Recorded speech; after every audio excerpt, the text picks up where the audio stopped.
إلى حضرة النبي المصطفى سيدنا ومولانا محمد صلى الله عليه وسلم وأبيه وأمه وعلى آله وأزواجه وذرياته وأهل بيته الطاهرين أجمعين ثم إلى حضرة جميع إخوانه من الأنبياء والمرسلين والصحابة والتابعين والأولياء والشهداء والصالحين والعلماء العالمين والمصنفين والمؤلفين والمجاهدين في سبيل الله رب العالمين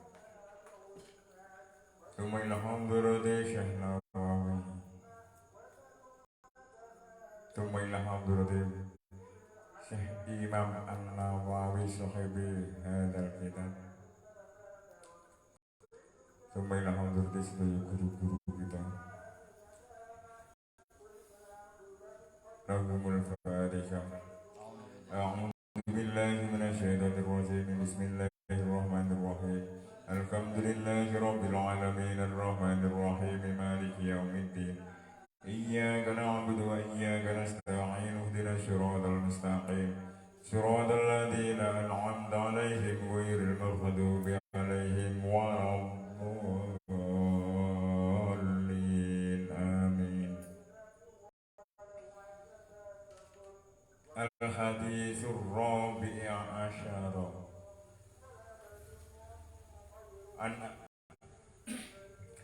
عن ابن مسعود رضي الله تعالى عنه قال. Ini sampai hadis yang ke-14. Ani ibni Mas'udin yang dimaksud ibni Mas'ud yaitu Abdullah itu punya bapak namanya Mas'ud.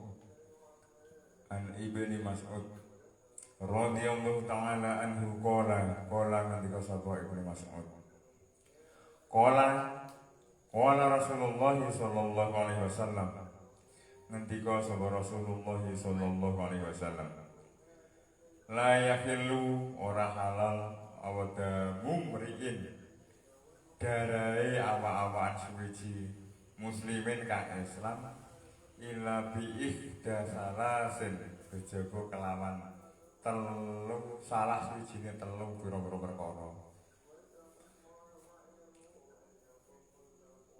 rupane asayyibu wong rondo azani kang zina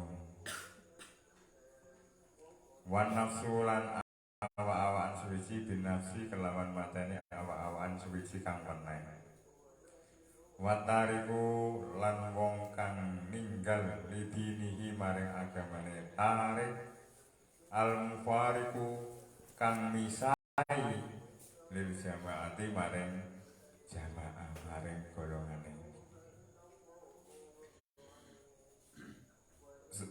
seseorang itu darahnya itu dijaga layakil ora halal tegese ora entuk damu impiin tegese tidak boleh dibunuh orang muslim itu tidak boleh dibunuh kecuali dengan salah satu tiga tadi sayyibu zani yaitu seorang rondo atau janda yang zina zani kang zina ini orang yang dimaksud di sini adalah orang yang sudah berkeluarga, sudah terjaga seharusnya tidak melakukan zina tapi masih melakukan zina.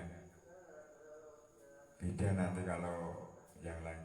Ini contoh di sini yang dimaksud adalah orang yang sudah punya istri masih juga melakukan zina. Ini kalau kita ya sangat khawatir, sangat apa? Kalau di kalangan kita itu zina itu sudah tidak ada malu, tidak ada aling-aling seolah-olah. Tapi ini hanya sebagian saja dari salah satu dua teman kita. Tapi yang lain ya tetap teman-teman kita yang baik. Wan nafsu bin nafsi, seseorang yang membunuh seorang pembunuh. Bin nafsi, wan nafsu bin nafsi lan awa-awan suci bin nafsi kelawan mateni awa-awan suci kang weneh yang lain. Ini ya balasannya sangat. tentang membunuh ini ya juga sangat riskan, sangat berbahaya. Makanya kita Islamnya melarang pembunuhan. Kalau terjadi peperangan itu apa? Sesuatu yang sangat terpaksa melakukan perang. Tapi dalam kondisi-kondisi tertentu hanya sebatas sakit hati sidik-sidik atau salah sidik-sidik itu ya tidak sampai membunuh. Kita ya tetap jauhi hal-hal yang sedemikian rupa. Kalau satu orang membunuh berarti balasannya dibunuh. Berarti kalau membunuh kok sampai 2 orang, sampai berapa ribu orang itu ya hukumannya itu ya kan. Membunuh dia itu belum cukup. Seperti kalau di Italia itu ada ya apa? Mussolini itu penguasa Italia dulu ya. Mussolini dalam kabar itu membunuh berapa juta sampai jutaan, nggak cuma 1-2. Jadi ketika kita mendengar preman kok membunuh 10 orang, 20 orang, kira kaget. Penguasa Italia Mussolini itu membunuh sampai jutaan orang. Ya bukan tidak dengan tangannya sendiri ya tidak.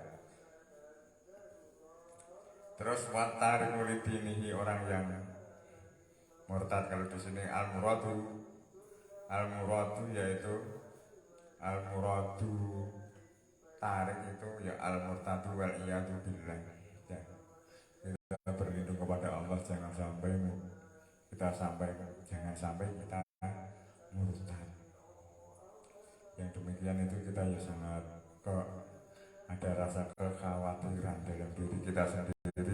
Jangan-jangan di penghujung usia kita itu ada hal-hal yang sampai melakukan yang dilarang Allah, apalagi sampai murtad.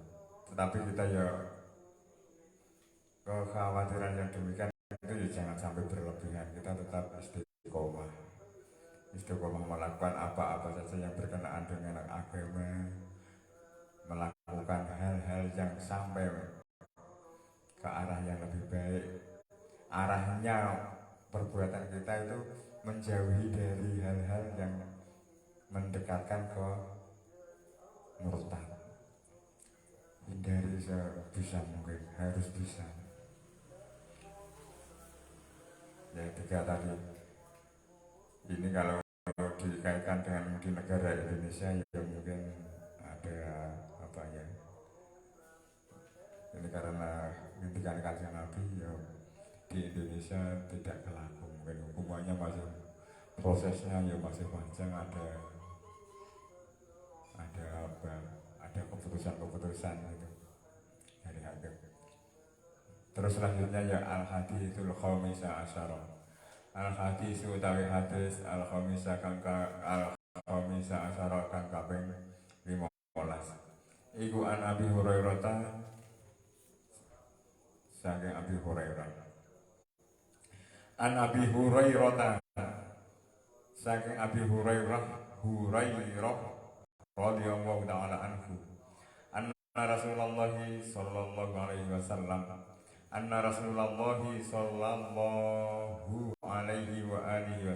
qala. Ngendika sapa Rasulullah sallallahu alaihi wasallam. Man utawi sapane wong iku kana ana sapa wong iku yuk minu imanake sapa man billahi ing Allah wal yaumil akhir lan dina kang akhir fal yakul mongko becik ngucap sapa wong utawa man fal yakul mongko becik ngucap sapa man khairan ing kebagusan auliyasmut utawa menang. Barang siapa yang iman kepada Allah, mengimani kepada Allah dan mengiman pada hari akhir, falyakul khairan, maka berkatalah dengan perkataan yang baik. Perkataan yang baik ini adalah pilihan nomor 1. Perkataan yang baik itu ya terbiasa dengan keseharian kita itu ya kadang kalau refleksnya kita baik, ya biasanya baik. Ada kemungkinan ini, kemungkinan refleksnya baik, kemungkinan perilaku kesehariannya itu baik, ya kemungkinan refleksnya itu juga baik. Contoh, ketika kita kesandung, orang baik yang biasanya melakukan kebaikan itu refleksnya ketika kesandung tetap astagfirullah, innalillahi, atau subhanallah, kata-kata yang baik. Tetapi ketika perbuatannya kesehariannya itu yang tidak baik, ya ketika kita kesandung, ketiban watu, ketiban durian, itu ya ucapannya ya beda dengan orang-orang yang sudah cara kepribadiannya itu memang mendarah, mendaki, mengurat, mengakar akan kebaikan. Jadi semua yang terjadi pada seseorang yang sudah melakukan kebaikan, yang sudah mendarah, mendaki itu tadi, refleksnya juga baik, ucapannya juga baik.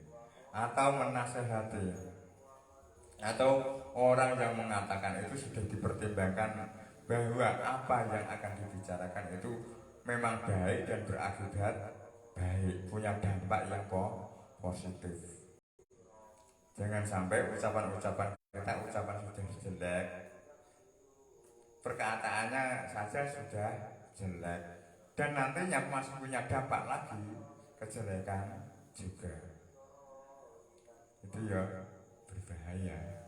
Kalau baik kita sponsorkan baik, kita ya mendapat pahala. Ketika kita punya perilaku jelek, nanti akan ditiru orang-orang yang ada di sekitar kita, nanti kita juga akan mendapat dosa.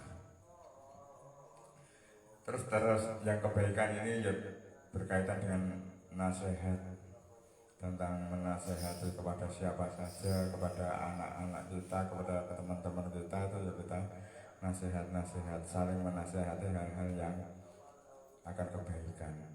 Terus pilihan yang kedua, kalau memang kita berbuat baik atau berkata baik itu tidak bisa, diam.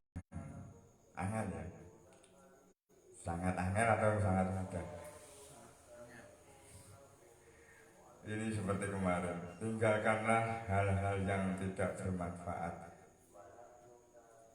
Yang kemarin itu apa? Yang jangan lakukan hal-hal yang tidak bermanfaat, malah yakni sesuatu yang tidak ada manfaatnya. Ya hal-hal yang semacam itu ya kita tinggalkan, usahakan kita tinggalkan. Beda lagi nanti kalau istilahnya guyon atau istilah guyon ya tidak sampai melakukan hal-hal yang negatif yang tidak menimbulkan dosa, itu ya tidak apa-apa, hanya sebatas guyon. Tetapi guyon kita itu ya jangan sampai kebablasan. Guyonnya sebatas guyon jika rokok, memperkaya rokok dan lain sebagainya, yang tinggal-tinggal itu ya tidak apa-apa. Tapi ketika kita pilihan kita awal tetap berkata yang baik, orientasinya sangat banyak.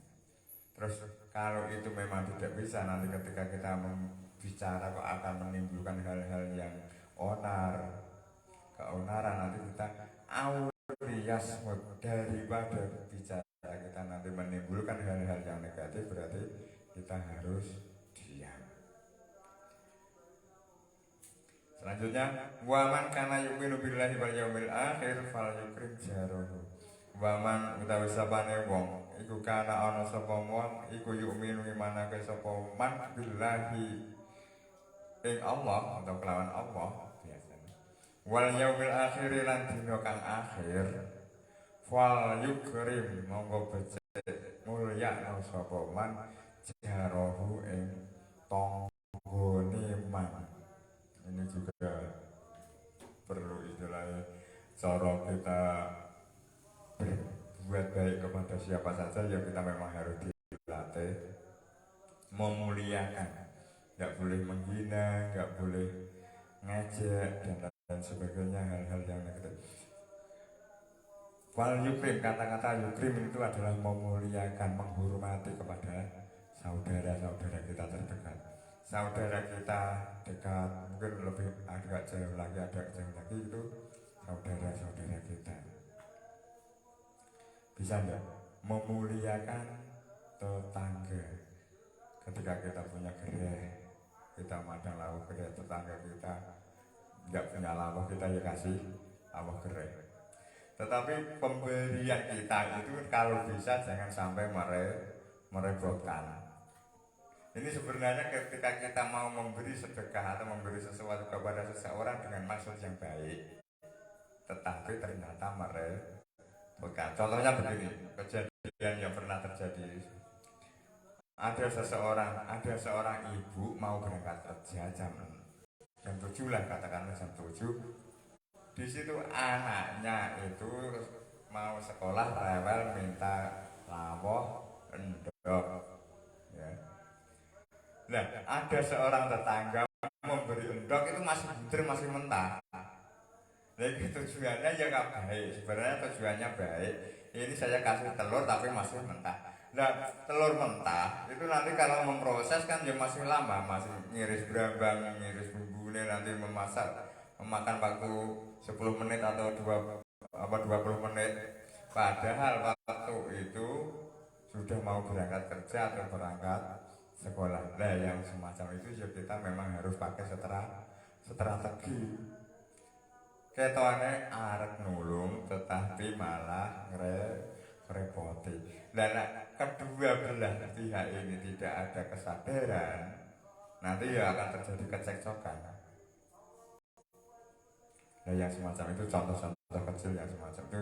Contoh-contoh yang lain juga banyak. Yang menjadi pokok yaitu mangkana yu'minu billahi wal yaumil akhir fal yukrim jarohu, memuliakan tamu. Kita bisa nanti ngangen-angen dewi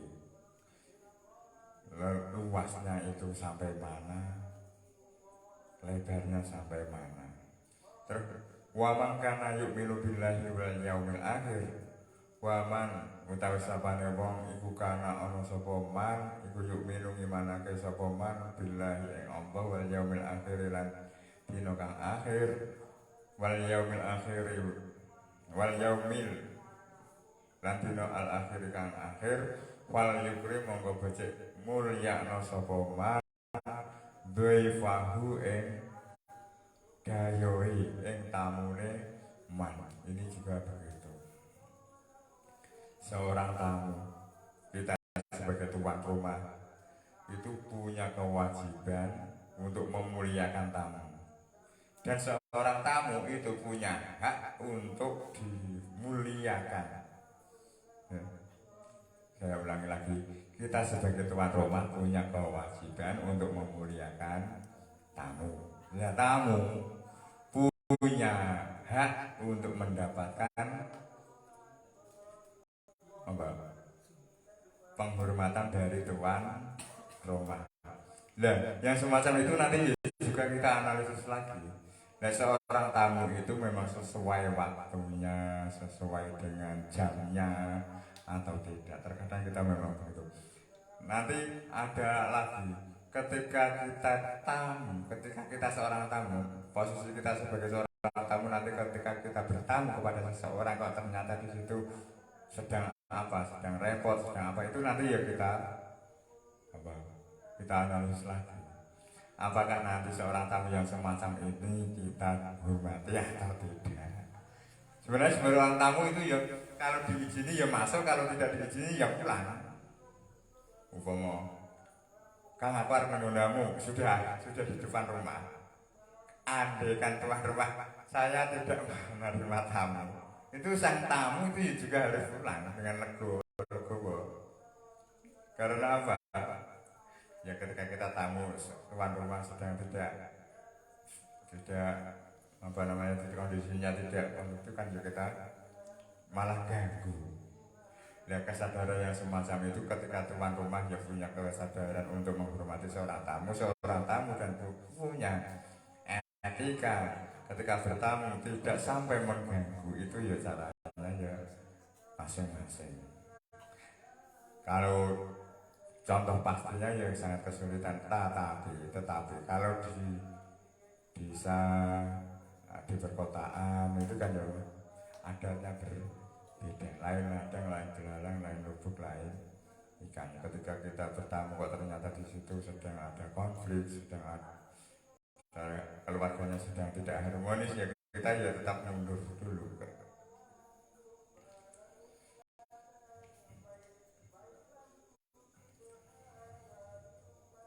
Sudah paham? Mas Johan harus paham. Tidak boleh tidak paham, harus paham. Yang pertama yaitu ada 3 kriteria, yaitu fal yakul khairan auliyas, berkatalah yang baik apapun. Nuansanya ini ya juga sangat banyak. Kalau di lagu-lagu qasidah itu ya ucapan baik menjadi doa, ucapan baik mendapat pahala juga. Kalau itu memang tidak bisa kepepet jangan ora iso ngomong apik, mosok ngomong apik ora iso ya menang. Kon menang kok ya ora iso ya bo. Yang kesulitan ngomong apik kesulitan, menang kok ya ora iso. Wes ndak orang ngono nanti tidak, orang tersebut tidak berkriteria mangkana yu'minu billahi wal yaumil akhir. Padahal orang yang iman kepada Allah dan hari akhir itu harus berkata baik, dan kalau tidak bisa berkata baik berarti diam. Terus selanjutnya wa mangkana yu'minu billahi wal yaumil akhir wal yukrim jarahu. Kalau memuliakan, kita itu punya kewajiban untuk menghormati orang, tetapi tidak punya kewajiban dihormati orang. Ini antara hak dan kewajiban. Kita tidak usah mengharapkan penghormatan dari orang, tetapi kita punya kewajiban untuk menghormati seseorang. Nah, sebenarnya yang ini juga sama. Setiap orang itu punya didikan untuk menghormati orang lain. Ya. Setiap orang. Contohkan manfaat harus menghormati Mas Windu. Mas Windu harus menghormati kepada Mas Windu. Terus padahal Mas Windu sendiri punya didikan, punya kewajiban untuk menghormati temannya, tetangganya. Yaitu nantinya secara otomatis akan terjadi imbal balik, saling hormat menghormati. Begitu juga dengan tamu. Ketika kedua antara tamu dan tuan rumah itu semuanya punya etika, ya semuanya akan baik-baik saja. Ya, terus selanjutnya al-hadisus sadisa asyara, al-hadisus sadisa asyara an Abi Hurairah. Nanti kan Nabi jawab pertanyaan, menjawab orang tadi, la tasjadab, ojo bendu sapa sira, kamu jangan emosi, kamu jangan marah. Farad dada mongko bulan bereni sapa rasul miroron lawan bulan bani. Kala ngendika sapa Rasulullah sallallahu alaihi wasallam, la tasjadab, kamu jangan emosi, kamu jangan marah. Ada seseorang minta kepada Kanjeng Nabi, minta dinasihati, minta wasiat. Wasiatnya bertanya itu berulang-ulang. Farad dada miroron, mengulang-ulang lagi seorang tadi. Nah, nasihati Kanjeng Nabi, wasiat Kanjeng Nabi tadi, la tahdab, kamu jangan marah. Dalam kondisi apapun, dalam situasi apapun, la tahdab, kamu tidak boleh marah. Rawahul Bukhari, rawahu riwayatake ing hadis sapa Al-Bukhari, Imam Bukhari. Kondisi marah itu kan, kalau marah kamu posisi sedang berdiri, maka duduklah. Ketika kamu duduk kok masih terasa marahnya belum menurun, tidurlah, terlentang atau miring tidurlah. Karena kamu kalau marah kok kondisi tidur nanti duduk nanti berdiri tidak terkendali pasti ngamuk. Ono piring pecah, gelas pecah dan lain sebagainya itu. Ya, makanya didikan dari agama ketika kamu marah duduklah. Ada lagi kalau kamu sedang marah, marah itu kan matanya menyala, ototnya gini bisa mengembang, pelentung, yaitu wudhu. Wudhu itu bisa mendinginkan, memadamkan keemosian itu. Nah, hal-hal yang semacam ini kalau kita praktekkan di masyarakat umum ini ya agak janggal. Wong gak lesu kok wudhu, ya memang di anak agama itu memang begitu, yang bisa memadamkan, yang bisa menereda marah, yang bisa mereda emosi itu wudhu, air wudhu. Terus ketika marah terus kita wudhu, ditambah lagi akan bisa kita wudhu terus melakukan sholat, itu insya Allah ya bisa padam emosinya.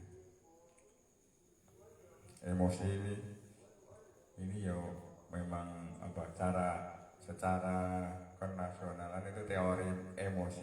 Ketika kita mengambil keputusan dalam kondisi emosi itu pasti tidak efektif, tidak baik. Beda kalau sudah nanti kondisi sudah tenang.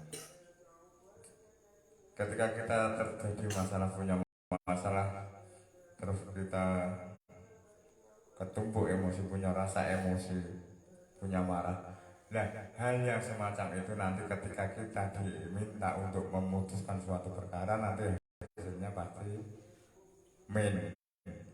Tetapi ketika kita menyadari bahwa diri kita masih dalam kondisi emosi, kondisi kepalanya masih panas, otaknya mendidih, itu sadari, diredamkan dulu. Setelah itu kita pikir bareng-bareng untuk mengambil keputusan, itu nanti beda.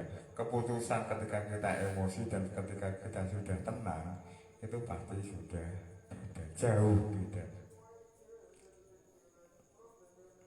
Ya, untuk pertemuan malam ini, malam pertama bulan puasa, sampai hadis yang nomor Sadisa Asyara, nomor 6. Sebenarnya hadis-hadis ini, nasihat-nasihat ini ya sangat pokok, sangat sering kita lakukan keseharian kita. Memuliakan tamu, berkata yang baik atau diam, terus memuliakan tetangga, itu juga pokok dalam kehidupan ini. Terus kita tidak boleh emosi, itu juga pokok. Kita harus bisa mengendalikan diri dari hal-hal yang bersangkutan dengan emosi. Bismillahirrahmanirrahim. Alhamdulillahirabbil alamin arrahmanir rahim maliki yaumiddin. Iyyaka na'budu wa iyyaka nasta'in ihdinas siratal mustaqim. Siratal ladzina an'amta 'alaihim ghairil maghdubi 'alaihim waladdallin. Amin.